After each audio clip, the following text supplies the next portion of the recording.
todos y bienvenidos a un nuevo episodio de Café Fiduciario, un espacio creado para conversar de temas legales empresariales en Colombia. Este podcast es una producción de Piensas, cuenta con el patrocinio de Suárez y Gómez Abogados, AESI, la Asociación de Egresados de la Escuela Colombiana de Ingeniería, Julio Garavito, Nissan, Gestor de Tierras y Match Alianzas.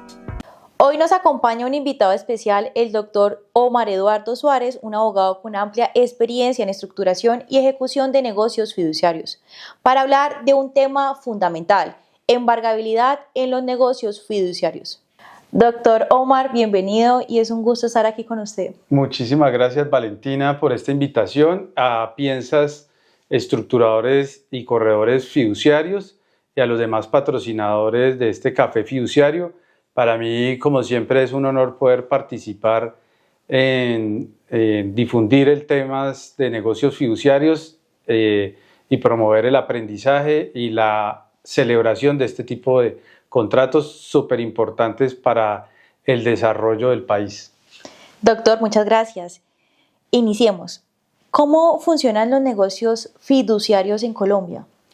Bueno, cada vez los negocios fiduciarios en Colombia van cogiendo muchísima más fuerza.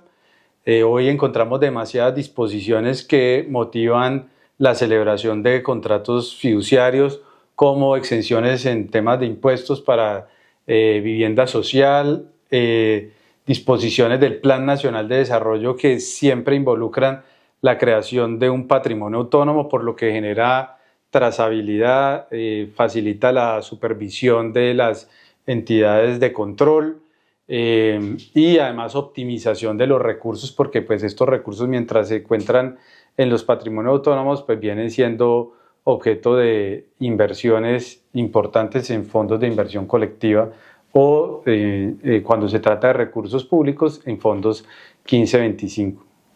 Supremamente claro. Es súper importante empezar con las bases de estas figuras para poderla entender más adelante. Doctor, ¿cuál es la diferencia entre la fiducia mercantil, el encargo fiduciario y la fiducia con entidades públicas?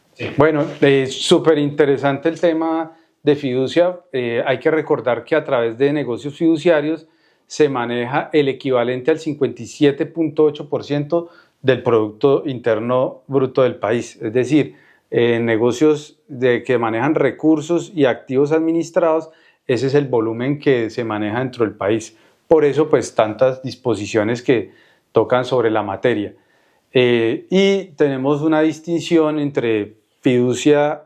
Hay tres tipos, digamos, de negocios fiduciarios en Colombia. Uno es el fideicomiso civil, que hemos tenido la oportunidad de hablar en otros podcasts en Café Fiduciario, la importancia y la trascendencia de esa tipología contractual, que la hemos venido tratando de modernizar y que realmente pues no tiene nada que ver con lo que es fiducia mercantil ni fiducia pública. Aunque tienen el nombre de fiducia, son absolutamente distintos, aun cuando en todos ellos pues viene un tercero que es un administrador fiduciario de confianza.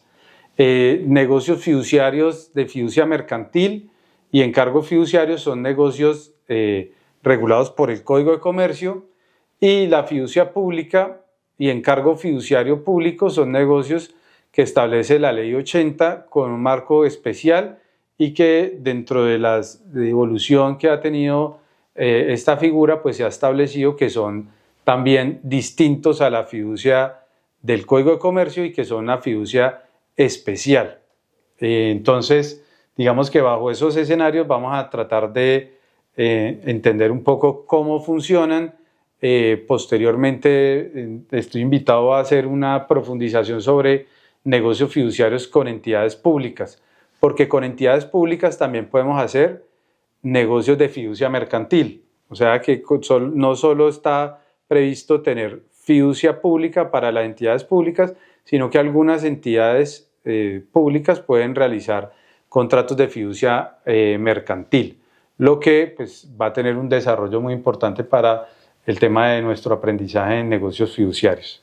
Doctor, usted nos ha mencionado y nos ha aclarado los tres términos y cómo se utilizan, pero cuando se constituye un patrimonio autónomo, ¿qué ocurre jurídicamente con los bienes? ¿Realmente se separan del patrimonio?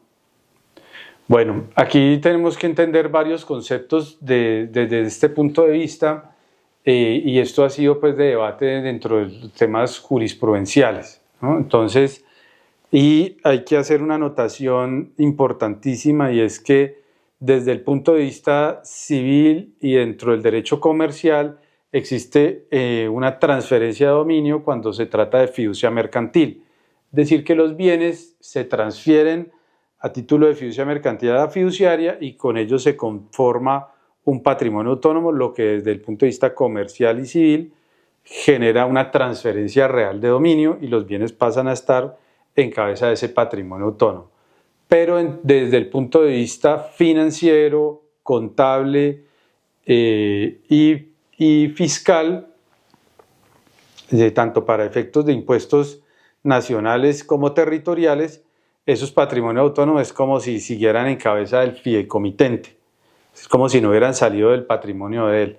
Así lo explicaba en otro podcast la doctora Joana Lomía, cuando hablaba sobre normas internacionales y la obligatoriedad de hacer las revelaciones de que el inmueble está en el activo, pero que se hace una nota en los estados financieros donde se dice que ese inmueble está en un patrimonio autónomo administrado por una entidad fiduciaria. Para efectos fiscales tiene el mismo tratamiento en impuestos, por ejemplo, en impuestos prediales.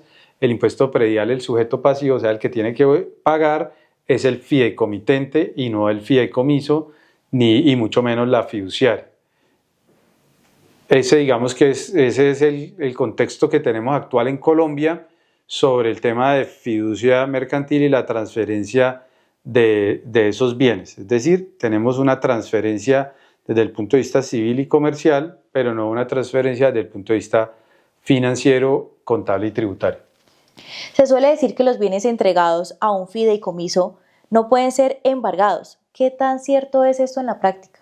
Con relación a este tema, es uno de los temas, digamos, más controversiales en materia de negocios fiduciarios y donde más nos preguntan, sobre todo los abogados que no tienen este tema todos los días dentro de su agenda. Y es súper importante entender que esa transferencia real de los bienes pues hace que ya los bienes no sean del fideicomitente, tampoco pasan al patrimonio de la fiduciaria y que esos bienes pasan a conformar un patrimonio autónomo, es decir, distinto al de estos actores y de los beneficiarios, por supuesto, también. Pero, digamos, hay unas disposiciones que empiezan a generar diferentes situaciones. La primera, por ejemplo, es si los acreedores del fideicomitente pueden perseguir los bienes. O sea, pueden ir detrás de esos bienes en caso de que el fideicomitente les deba unos recursos. Y ahí está, digamos, nuestro artículo 1238 del Código de Comercio, que establece una acción especial de persecución sobre esos bienes.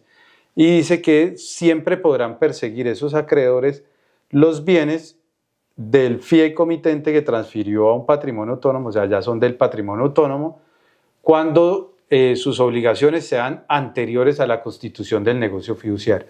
Es decir, que si antes de transferir el bien a la fiduciaria yo le debía a alguien unos recursos, esa persona podría perseguir esos bienes objeto de ese negocio fiduciario. Ahí hay una sentencia muy interesante del Tribunal de Medellín y una sentencia de la Corte Suprema de Justicia sobre las cuales hablaremos enseguida, donde tocan el tema de manera extensa y se puede entender un poco la figura, cómo funciona en la práctica. Porque una cosa son esos acreedores anteriores al negocio fiduciario y otra cosa son los acreedores posteriores al negocio fiduciario. Es decir, que si el fideicomitente adquiere obligaciones posteriores, pues esos acreedores a los que les debe platica, ese fideicomitente no podrán perseguir los bienes que están en el patrimonio autónomo, pero los anteriores sí. Digamos que eso enmarca una necesidad desde el punto de vista de la fiduciaria, cuando está haciendo el análisis de los negocios fiduciarios, de ver qué tantas obligaciones tiene anteriores al negocio fiduciario, porque pues eso podrá poner, e incluso dentro de una de las sentencias de la Corte Suprema de Justicia se dice que podrían llevar incluso a la extinción del negocio fiduciario, porque pues es parte de la transferencia de un bien a la fiduciaria, y si ese bien se elimina de la ecuación, pues se daría la extinción de ese negocio fiduciario. Doctor, ¿y hay alguna excepción en este tipo de negocios? Sí, mira, digamos, hay otro punto súper importante y que precisamente lo toca la sentencia del Tribunal de Medellín, la 004-3701 del 28 de junio de 2024, donde le transfirieron a la fiduciaria un inmueble con la finalidad de que sobre ese inmueble pues se constituyera, como es natural, el patrimonio autónomo, pero se administraran recursos para el desarrollo de un proyecto inmobiliario. En esa vía de desarrollar el proyecto inmobiliario y administrar los recursos, se constituyó una hipoteca sobre ese bien, el patrimonio autónomo, como deudor y deudor hipotecario a favor de una entidad financiera. La entidad financiera, al ver que no se le pagó la obligación dentro del desarrollo del proyecto inmobiliario, la entidad financiera demandó a ese fideicomiso con una creencia hipotecaria, porque el fideicomiso además había suscrito los pagarés. Entonces esa fue una obligación que se generó en desarrollo del negocio fiduciario. Pero como hay unas disposiciones del Código Civil y del Código de Comercio que dice que los bienes son inembargables, que es un poco lo que estamos tratando de explicar, pues hay unas excepciones, que es en este caso las obligaciones que adquiera ese mismo patrimonio autónomo para el desarrollo de su finalidad, como por ejemplo establecer una hipoteca a favor de un banco para el desarrollo de un proyecto inmobiliario. Ya, entiendo. Entonces, en ese caso, el bien puede ser embargado, pueden demandar al fideicomiso y ese bien puede ser embargado. La otra posición pues, que vamos construyendo acá es cuando hay una obligación anterior del fideicomitente, anterior a la constitución del negocio fiduciario, ese acreedor podrá perseguir los bienes que estén en el fideicomiso y que él haya transferido. Porque recordemos que los negocios fiduciarios no pueden constituir o no pueden servir de medio para defraudar a terceros. Digamos que eso, aun cuando la norma es mucho más amplia y en este caso ni siquiera la de defraudar, simplemente dice que con el solo hecho de que se hayan transferido y yo sea acreedor anterior, puedo perseguir esos bienes, que es la diferencia con la acción pauleana que habla de la legislación civil. Entonces aquí no necesito que haya fraude o que yo lo esté transfiriendo con fraude a terceros o con la ocasión de insolventarme, sino que simplemente tengo obligación anterior, el acreedor me puede perseguir los bienes. Doctor, cuéntenos qué diferencias existen entre embargar los bienes del patrimonio autónomo a embargar los derechos fiduciarios o embargar la posición contractual del fideicomitente. Bueno, este es el tema de todos los días y ahorita más como viene ahondándose pues, temas de litigios en materia de negocios fiduciarios. Y básicamente hay que entender aquí que son varias cosas como lo hemos venido diciendo. La primera es que ese acreedor anterior al negocio fiduciario puede perseguir los bienes que se encuentren en el patrimonio autónomo. Dos, es que, por tanto, el acreedor posterior al negocio fiduciario no puede perseguir los bienes que están en el patrimonio autónomo. Y lo que nos lleva a decir que puede perseguir ese acreedor posterior a la constitución del negocio fiduciario. Entonces, ese acreedor puede perseguir los derechos que tiene el fideicomitente, su calidad de fideicomitente, si es beneficiario, los beneficios que se obtengan dentro del negocio fiduciario. Algunos le llaman los derechos fiduciarios, aunque pues en varios cafés fiduciarios pues le he dicho que la única definición que aparece sobre derechos fiduciarios en la legislación colombiana es una norma atribuible al estatuto tributario, dice que es cualquier derecho que se tenga en desarrollo de un negocio fiduciario. Por tanto, siempre la recomendación en esos casos es solicitar el embargo de la posición contractual de fideicomitente y o beneficiario que se tenga en el negocio fiduciario y los derechos fiduciarios que se tengan ahí también. que son de dos fórmulas, siempre los decimos, y es los derechos a que me puedan restituir el bien, porque pues finalmente ese fideicomiso está para esa finalidad que se estableció en el contrato. Entonces yo puedo tener el derecho a que me restituyan el bien a la terminación del negocio fiduciario o percibir los frutos de ese fideicomiso, como por ejemplo en el caso de que el fideicomiso tenga un inmueble y esté arrendado, que se le entregarían al beneficiario, pues yo los embargo, pues me entrarían a mi patrimonio, pues entrarían en el marco del proceso judicial a ese proceso judicial. Entonces, primero, acreedores anteriores pueden perseguir los bienes, acreedores posteriores no pueden perseguir los bienes, pero podrían perseguir la posición contractual de fideicomitente y o beneficiario y esos derechos fiduciarios que se tengan en ese contrato en favor del deudor.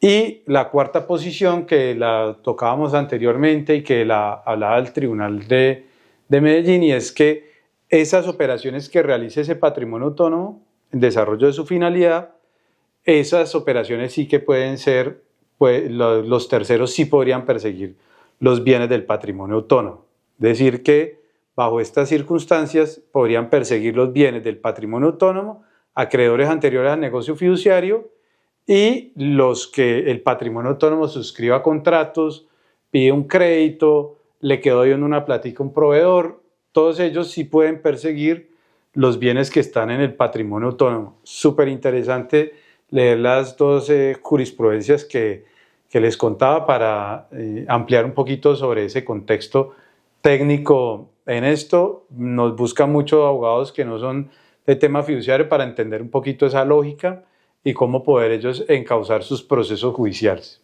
Doctor Omar, muchísimas gracias por acompañarnos en este espacio. La verdad, supremamente interesante lo que nos comparte, nos abre la mirada tan precisa sobre el funcionamiento de los negocios fiduciarios y los efectos a los terceros. A nuestros oyentes no se olviden de seguirnos en nuestras redes sociales y estén pendientes a todos los videos de todos los jueves a las 7 de la mañana. Que tengan un excelente día.